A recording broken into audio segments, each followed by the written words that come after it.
Hello everybody. Next up, we return to the Thursday night conference, where we will welcome AEK Larnaca in the second leg of the inelegantly named round of 16.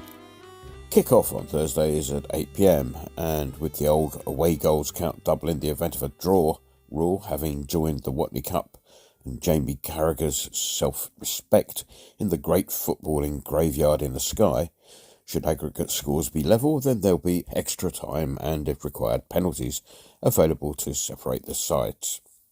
So, AEK Larnaca then. They're a very, very young club, being formed from a merger in 1994. To put that into perspective, the average Spurs fan has stuff growing mouldy in their fridge that's older than that. Daisy tells me that they owe their place in this stage of the competition due to the current modern European practice of dropping teams down through the various competitions as they fail to qualify. Having been knocked out of the so-called Champions League by the Danish side Midtjylland, they got through a couple of playoffs to qualify for the Thursday night league, knocking Uranian outfit Dnipro down into the Thursday night conference as a result. Back up in the Thursday night league, AEK ended up finishing in third place in their group, which formed a kind of an escape pod into the knockout stages of the Thursday night conference, where they were reunited with SC Dnipro again, who had managed to get through their group. The Ukrainians must have been sick of the sight of AEK, running out of competitions to drop into as the Cypriots went through 1-0 on aggregate, having won their home leg by that score, following a goalless draw in Slovakia, which was playing temporary host to Dnipro for obvious reasons. AEK are going well in the league.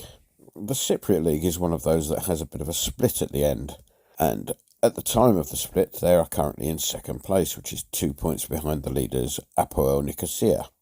The top six will now play off for the title, leaving AEK well placed for European qualification for next season.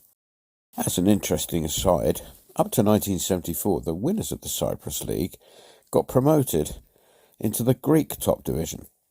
As it happens pretty much every year, that side got relegated. That whole malarkey came to an end in 1974 when the country was, to all intents and purposes, rent in twain, splitting into Cyprus and Northern Cyprus, a state pretty much recognised only by Turkey. The AEK squad has a bit of a cosmopolitan air about it. Daisy tells me that of the 27 players listed in their first team squad, only 8 are actually Cypriots. The captain, for example, is North Macedonian Ivan Trikovsky. He is a well-travelled player on his career, having played in places as wide apart as Belgium, Poland and the United Arab Emirates, before alighting at what appears to be his happy place in Cyprus. He's been with AEK for the past 7 years and at 35 is enjoying a final spell literally in the sun. In recent years there's been a strong contingent of Spaniards amongst the ranks. There are about half a dozen within the playing ranks, all marshalled by their compatriot José Luis Oltra.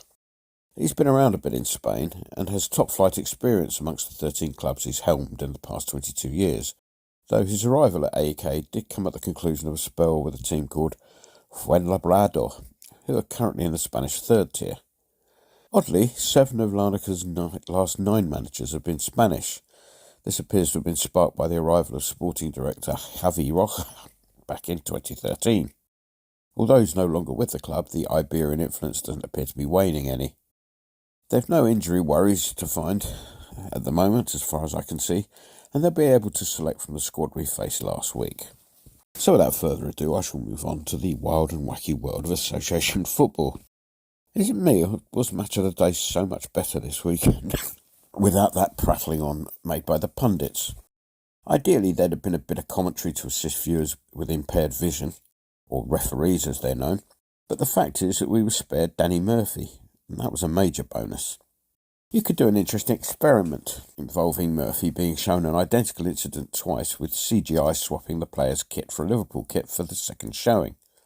The resulting U-turn in Murphy's opinion would be a sight to behold. Talking of Liverpool, the question on every BBC pundit's lips before they decided that, unlike, say, the matter of Qatari human rights, the martyrdom of Lineker would be a hill on which they'd be happy to die, was whether or not Liverpool were even more brilliant than the BBC's usual hyperbole allowed for, Or was their result the other week against Manchester United simply the result of Manchester United being god-awful? Liverpool's defeat at Bournemouth proved that it was a case of the latter. Let's move on to us, where we go on to our league break in a bit of a frustrated mood, caused in part by our failure to convert the numerous good chances that came our way at the weekend. And when I say our, I'm mainly thinking of the double-digit level of shots that fell the way of Benrahma against a team that will be really dreading the day that they introduce the stopping of clocks for time wasting. In the absence of Antonio, Ings got the nod for the starting slot, and it's a measure of how far Scamacca has dropped down the pecking order that when a change up front was finally made, it was Cornet who came on despite having spent the last 6 months perfecting his Lord Lucan impersonation.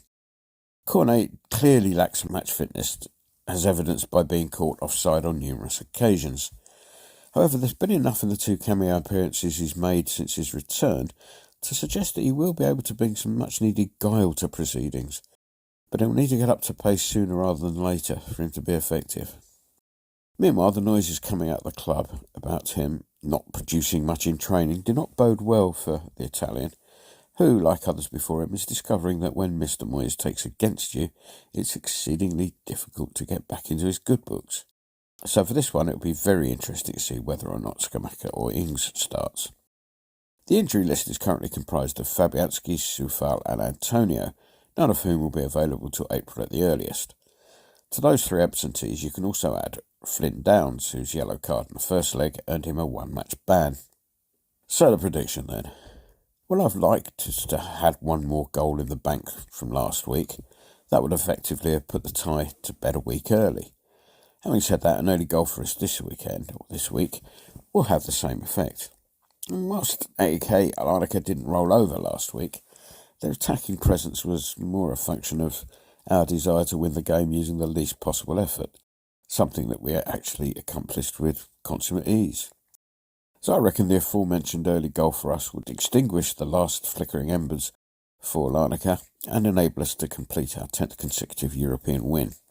So the £2.50 I was going to chip into a Gary Lineker Media Partnerships tax bill will instead be going on a 3-0 home win to us. Enjoy the game.